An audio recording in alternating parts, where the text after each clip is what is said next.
तो ये जो आज जो बताने वाला हूँ, क्योंकि एग्जाम टाइम स्पेशल है बच्चों, ये मैं आपका जहाँ टाइम ले लूंगा, मैं आपको 10 मिनट लूंगा मैक्स, लेकिन 10 मिनट के अंदर मैं आपको जो बात बताने वाला हूँ बहुत जरूरी है, सब लोग ध्यान सुनना इस बात। सारे के सारे बच्चे एग्जाम की तैयारी कर रहे हो, बिल्कुल अच्छी बात है, बहुत अच्छी बात है। एग्जाम की तैयारी कर रहे हो, आपको चीजें पता भी है, पेपर सॉल्व कर रहे हो, सब कुछ सॉल्व कर रहे हो। एक चीज जो आप सब में जो कमी है, कुछ लोग अच्छा करते हैं, कुछ बुरा करते हैं, वो है प्रेजेंटेशन। एग्जाम में नॉलेज के साथ साथ, राइटिंग स्पीड के साथ साथ प्रेजेंटेशन का बहुत बड़ा रोल होता है। कैसे, देखो जरा, मान लो कि आपको आता सब कुछ है, लेकिन अगर आपकी प्रेजेंटेशन स्किल्स कम है ना बेटे, तो याद रखना आप ज्यादा स्कोर नहीं कर पाओगे। ठीक। अक्सर मैं बात नॉलेज की करता हूं, अक्सर मैं बात नॉलेज की करता हूं कि नॉलेज गेन करो, लेकिन आज मैं मार्क्स गेन करने की बात इसलिए कह रहा हूं क्योंकि नॉर्मल सी बात है कि कुछ बातें यहां भी मैटर करती हैं। सबसे बड़ी दिक्कत जो है ना, वो है प्रेजेंटेशन स्किल्स। चाहे आप साइंस पढ़ रहे हो, चाहे आप मैथ्स पढ़ रहे हो, चाहे आप फिजिक्स पढ़ रहे हो, चाहे आप केमिस्ट्री पढ़ रहे हो, whatever subject you are study, presentation skill आपकी खराब है तो याद रखना आप ज्यादा स्कोर नहीं कर पाओगे। चाहे आपके अंदर यहाँ पे कितना भी कुछ भरा हुआ हो, अगर स्किल्स प्रेजेंटेशन वाली नहीं है तो आप कुछ नहीं कर पाओगे। वही आपकी जो मार्क्स का रेंज वही है, 50 60 के अंदर में आप घूमते रहोगे, 50 60 70। और मैंने ऐसे बहुत सारे बच्चों को देखा है जो अपनी प्रेजेंटेशन के दम पे बहुत आगे निकल जाते हैं। मैं तुम्हें एक छोटा एग्जांपल देता हूँ, मैं अक्सर इसका एग्जांपल देता रहता हूँ। मेरा एक स्टूडेंट था, राजेश नाम का, 14 बैच का स्टूडेंट था मेरा, इतना जबरदस्त स्टूडेंट। उसको मैंने, एक टॉपिक था 12th क्लास में मैथ्स में, उसके 80 नंबर आए थे, और उससे मैंने छोटी सी बात कही थी कि कितने नंबर है, पेपर छोड़ के आया था, तो कह रहा भैया 20 नंबर। कह रहा कौन सा, तो कह रहा कि भैया ये वेक्टर्स एंड 3D। कह रहा कितने आएंगे, कह रहा भैया 80। तो मैंने बोला कि 20 नंबर को तो छोड़ के आया है और तेरे 80 आ जाएंगे कैसे। उसने बोला भैया जितना करके आया उसमें कोई टीचर काट नहीं सकता। एंड रियल मायने में उसकी प्रेजेंटेशन स्किल्स बहुत अच्छी थी। तो मैंने उसकी बातों को मैंने हवा में लिया, ऐसे ही होगा, लेकिन रियल मायने में जब वो पेपर, जब एग्जाम मेरे पास रिजल्ट हाथ में आया, उसने बोला भैया 80 आए देखो। तो ऐसे बच्चे भी हैं। कुछ प्रेजेंटेशन जिन बच्चों की अच्छी होती है ना, वो सारे के सारे कॉन्फिडेंट भी होते हैं। उसके बाद एक मेरी स्टूडेंट थी नेहा नाम की, तो वही 14 बैच की स्टूडेंट थी। तो उसका एक सीन ये था कि उस लड़की ने तो डायरेक्ट बोल दिया कि भैया खेल इतना सा है, मेरे आधे नंबर कटेंगे, और बहुत बहुत कर रहे हैं तो 1 नंबर कट जाएगा, ये तो भैया आप लिख के ले लो 98 99 आएंगे। एंड मैं इन बच्चों को ना समझा, ये बच्चे बोलते थे कभी आज तक टेस्ट में लोग नहीं ला पाए, ये इसमें लाएंगे। एंड जैसे रिजल्ट आया तो उस लड़की के मैं देखे, उसका 99 मार्क्स थे मैथ्स में। तो प्रेजेंटेशन एक बहुत बड़ा फैक्टर होता है मार्क्स स्कोर करने में, बहुत बड़ा फैक्टर होता है, अहम फैक्टर है। आप गलतियां क्या करते हो देखो जरा, पेपर सामने आया, पेपर हाथ में आता है, आप लोग पागल हो जाते हो। देखो पेपर हाथ में आने के दो तरह के बच्चे में आपको मिलेंगे। पहले बच्चे वो जो पेपर को देखने का बहुत एक्साइटेड हो जाएंगे, दूसरे बच्चे वो जो बोलते आज तो लग गए हमारे। ठीक। तो जिन बच्चों के अंदर एक्साइटमेंट बहुत ज्यादा हो जाती है, वो एक्साइटमेंट में गलती करते हैं। जो जो पेपर देख के डिमोटिवेट हो जाते हैं, वही बच्चों को लग जाते हैं। ये गलतियां नहीं करो, आपको उस पीरियड में ना कूल रहना है। पेपर जब लिखते हो ना, तो जैसे कि मैं इसका देखता हूँ, ये ध्रुव का देखता हूँ मैं, स्टार्टिंग में चलो ऐसा लिखता है कि चलो ठीक है, ठीक ठाक क्वेश्चंस करता है, एंड में ना भाई साहब वो ऐसा लिख देता है जैसे कि ना मैं समझ नहीं पाता कि लिखना क्या चाहता है। वो कहता है ना कि वो 3 इडियट में एक लाइन थी, अरे कहना क्या चाहते हो, है ना, लिखना क्या चाहते हो, यू आर लाइक दिस। ठीक। लेकिन सूरज, मुझे तुम्हारी प्रेजेंटेशन बहुत स्किल्स बहुत अच्छी लगी, तुम शुरू से एंड तक सेम पेज पे तुमने काम किया, बहुत अच्छा काम किया। मैं I was happy with this कि परफॉर्मेंस खुश था मैं। ये स्किल्स 9th वालों को सीखनी पड़ेगी तुम लोगों को। 11th क्लास आप लोग अच्छे हो, 12th क्लास आप लोग भी ठीक ठाक हो। आप लोग गलतियां करते हो, पता है क्या?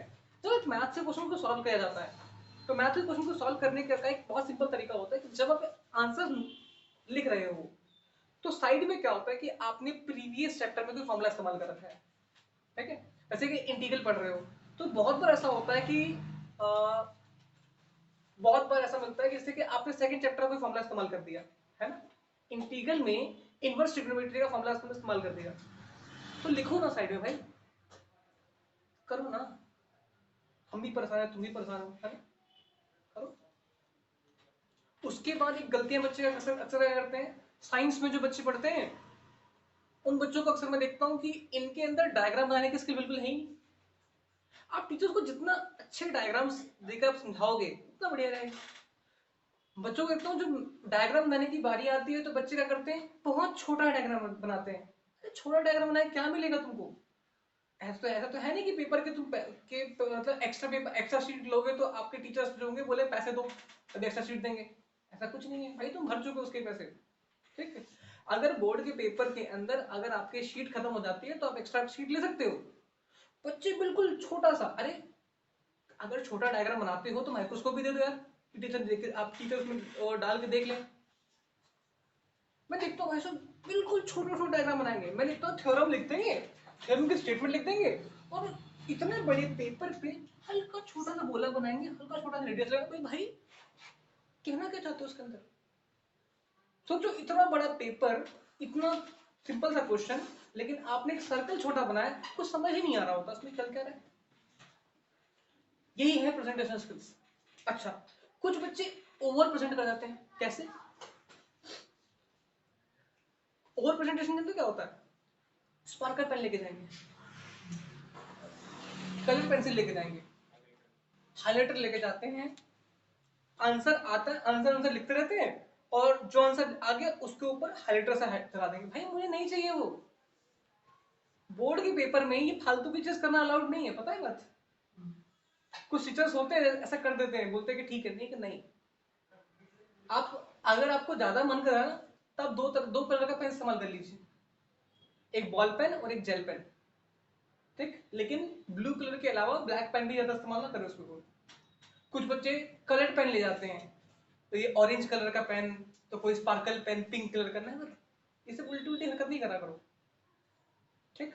वो बच्चे क्या करते हैं, बच्चे फटाक से प्रेजेंटेशन दिखाने के चक्कर में क्या है कि स्पार्कल पेन से क्या करेंगे, स्पार्कल पेन से दो आंसर के जो लाइन के टाइम वेस्ट नहीं कर रहा है। टाइम वेस्ट, ये टाइम वेस्टिंग है। मैं देखता हूँ क्या बच्चों को, मैंने कितने बच्चों को ऐसा देखा है, क्वेश्चन करेंगे और जैसा आंसर खत्म तो वो आंसर खत्म होने का 2 लाइन ऐसे खींच देंगे। अच्छी बात है, ये काम तब करिए जब आपका टाइम बचा हुआ है। ये हरकत करने के चक्कर में क्या होता है, लास्ट मोमेंट में टाइम खत्म हो जाता है, बोलते हैं सर हमारा छूट गया। नहीं, तो ठीक करो, बहुत जरूरी है। एक गलती है जो बच्चे अक्सर करते हैं, क्या बहुत गंदी गलती करते हैं, क्या जब भी कभी आपको दिया जाता है क्या पढ़ने के लिए, क्वेश्चन में डायग्राम गिवन है, ये बच्चे अक्सर मैं देखा 10वीं वाले बच्चे गलतियां करते हैं। 10वीं वाले क्वेश्चंस हैं, क्वेश्चन में आपको पता है कि भाई गलती है, क्या गलती करते हैं, डायग्राम दिया है, गिवन है। अगर क्वेश्चन पेपर में डायग्राम गिवन है तो आंसर शीट पे भी डायग्राम जरूर बनाओ। बच्चे बोलते हैं अरे भैया क्वेश्चन पेपर में डायग्राम गिवन है ही तो हम डायग्राम क्यों बनाए आंसर शीट पे? नहीं, ज्योमेट्री का कोई भी क्वेश्चन है, अगर क्वेश्चन पेपर में डायग्राम गिवन है भी तब भी आप अपने आंसर शीट पर डायग्राम जरूर बनाइए, ठीक? वो देखता हूं मैं कौन सा एक टॉपिक होता है एप्लीकेशन ऑफ इंटीग्रेशन, आपको याद होगी बात, है ना? एप्लीकेशन इंटीग्रेशन वाले टॉपिक के अंदर में, चलो अभी तो 10th के बच्चे हैं नहीं, तुम तो फॉर्चल, ठीक है? तो एप्लीकेशन ऑफ इंटीग्रेशन में अक्सर क्या होता है, बच्चे बच्चे बड़े खिलाड़ी होते हैं, फटाक से रफ में डायग्राम बनाएंगे, सारा का सारा सॉल्व कर देंगे, हो गया जी। नहीं, नहीं करना है आपको, उसको बहुत ही परफेक्टली डायग्राम बनाना है, बहुत तरीके से डायग्राम बनाना है आपको। उसके बाद प्रेजेंटेशन स्किल में एक चीज बहुत जरूरी है, फॉर्मूला। कोई भी फॉर्मूला अगर आप लिखते हो उसको मेंशन कीजिए। ये गलतियां करते हो आप लोग। कोई फॉर्मूला जो कि अदर चैप्टर का है आप सारे मेंशन मत करो, आप छोटे छोटे फॉर्मूले मेंशन मत करो, कोई बात नहीं, लेकिन जो चीज आपको लगती है कि फॉर्मूला डालना चाहिए डालो, ना छोड़ो, नहीं डालते हो। उसके बाद एक चीज जो अक्सर मैंने बच्चों को देखा है, जो बच्चे कमी करते हैं, क्या? Writing speed. प्रेजेंटेशन के चक्कर में क्या होता है, बच्चा राइटिंग स्पीड को बिल्कुल धज्जे उड़ा देते हैं, पता है। आपकी प्रेजेंटेशन स्किल बहुत अच्छी बात है, अच्छा आंसर लिखते हो, आपकी तैयारी अच्छी कर रहे हो, लेकिन राइटिंग स्पीड की वजह से क्या होता है, कुछ बच्चे इतना स्लो लिखते हैं, इतना स्लो लिखते हैं कि अगर 40 नंबर का पेपर है तो उसमें 20 नंबर का पेपर अटेम्प्ट करते हैं, 25 नंबर का पेपर अटेम्प्ट करते हैं, और उसके बाद ओवर कॉन्फिडेंट रहते हैं कि भाई 25 का क्या है, तो 25 में तो 22 तो आएंगे। क्यों आएंगे 22? क्यों आएंगे? आप 40 का अटेम्प्ट कर रहे हैं ना, तो अपना मान के चलो कम से कम 35 के आसपास आ सकते हैं, बट गलतियां कुछ ना कुछ तो करोगे भाई। कुछ टीचर होते हैं थोड़े स्ट्रिक्ट मिल जाते हैं, आपको नंबर काट लेंगे तुम्हारे। तो इसलिए इतना इतना कॉन्फिडेंस, इतना ओवर कॉन्फिडेंस मत आया करो कि हाँ जी 40 नंबर का पेपर है, 40 में से 38 तो आएंगे आएंगे, ये गलती नहीं करा करो। ठीक, अपने अंदर की इस स्किल को निकाल लो। अगर इनमें से किसी भी चीज में कभी कमी कर रहे हो, जो चीज मैंने बताई है, तो उस स्किल्स को निकालिए, इसको ठीक करो बच्चों। राइटिंग स्पीड एक बहुत बड़ा फैक्टर होता है। अक्सर मैं राइटिंग स्पीड कम होने की वजह से बच्चों को पेपर छोड़ के दे आता था, पेपर आता होगा छोड़ के आते बच्चे, राइटिंग स्पीड कम होने की वजह से। तो इस गलती को ना करें बच्चे। अक्सर देखा है मैंने बच्चों को, पेपर आता आधा भी पेपर बच्चा छोड़ के आता है। ठीक, तो इस चीज को ठीक करना, इस कमी को ठीक करें बच्चों। ठीक, और उसके बाद राइटिंग साफ साफ लिखा करो। बेसिक थोड़ा सा ना, मतलब क्या है, थोड़ा सा मान के चलो कि स्टार्टिंग के पेपर्स में, मतलब जिस तरह की मान के चलो कैसे करते हो आप लोग, स्टार्टिंग के 4 पेपर तुमने क्या करते हो, स्टार पेज तो बहुत अच्छा लिखा, उसका 5वें पेपर से पेज से आप मकोड़े मारना शुरू कर देते हो। ये गलती ना करें, इस गलती को मत करो। कम से कम ना इतना आप करो कि हाँ भाई, कि भाई आपके शुरू से लेके एंड तक राइटिंग का स्पीड मेंटेन रहना चाहिए। पता है इसमें क्या चाहिए, प्रैक्टिस चाहिए। क्योंकि हम तैयारी के प्रैक्टिस करके देखते नहीं है। हम तैयारी में क्या करते हैं, तैयारी में हमें चीजों को पढ़ लिया, हम लिख के देखना भूल जाते हैं। लिख के देखना भूलने की वजह से क्या होता है कि एग्जाम में गलतियां आती हैं। तो तैयारी जब कर रहे हैं ना, तभी इस चीज का खास ध्यान दें कि आप लिख के प्रैक्टिस करके देखो उसको। अरे बात में हमारी सबसे बड़ी गलती यही होती है कि हम इनमें ये जो गलतियां है, इस गलती को हम सुधारते नहीं है, और ये एक बहुत बड़ा कारण है पेपर छोड़ जाने। हमें लगता है क्या, मैं बच्चों को लगता हूँ बच्चे मैथ रिवाइज कैसे करते हैं, मेरे नोट्स उठाएंगे और इसको ऐसे करके देखते रहेंगे, ये भी आता है, ये भी आता है, ये भी आता है, ये भी। लेकिन क्या होता है, लिख के देखने से क्या होता है कि वो चीज सबकॉन्शियसली आपके माइंड में चली जाती है, और उससे क्या आपको बेनिफिट क्या मिलता है कि प्रैक्टिस ज्यादा होने की वजह से क्या, आपने लिख के देख रखा हुआ है, आपने ऑलरेडी इसको 3-4 बार देखा हुआ है, तो चीज आपके माइंड में रहती है, आप जल्दी भूलोगे नहीं इसको। इसलिए बोलता हूँ कि प्रैक्टिस करो, प्रैक्टिस करो, प्रैक्टिस करो। आपको लगता है कि मैं टाइम पास करवा रहा हूँ, आपको लगता है कि मैं मस्ती कर, नहीं। लिख के देखने से क्या होता है कि आपकी एक राइटिंग स्पीड बनती है, राइटिंग क्लियर होती है, आपको चीज माइंड में और अच्छे से आ जाता है, और उसके साथ साथ क्या है, आपकी उस चीज के ऊपर ग्रास बन जाती है, पकड़ बन जाती है, आपकी एक रीजनिंग एबिलिटीज जो होती है वो निकल के बाहर आती है। इसको ठीक करो। जितने स्टूडेंट हैं जो कि चैप्टर को लर्न करने के बाद उसको लिख के नहीं देखते, आपको बता देता हूं कि ये आप करना शुरू कीजिए अभी से, तो फ्यूचर में आते आते आपके ये आप क्या होगी, आपकी एक हैबिट बना जाएगी। फ्यूचर में इसकी बहुत जरूरत पड़ने वाली है। ये 10th वाले हैं, जो ये 12th 11th वाले हैं, 12th में जाओगे आपको और ज्यादा मेहनत कराऊंगा, 9th वाले तो 10th में आओगे आपको और ज्यादा मेहनत कराऊंगा इन सब चीजों के अंदर, तभी बात बनेगी बेटे, समझे। चलो ठीक है, अभी के लिए इतना ही बताऊंगा।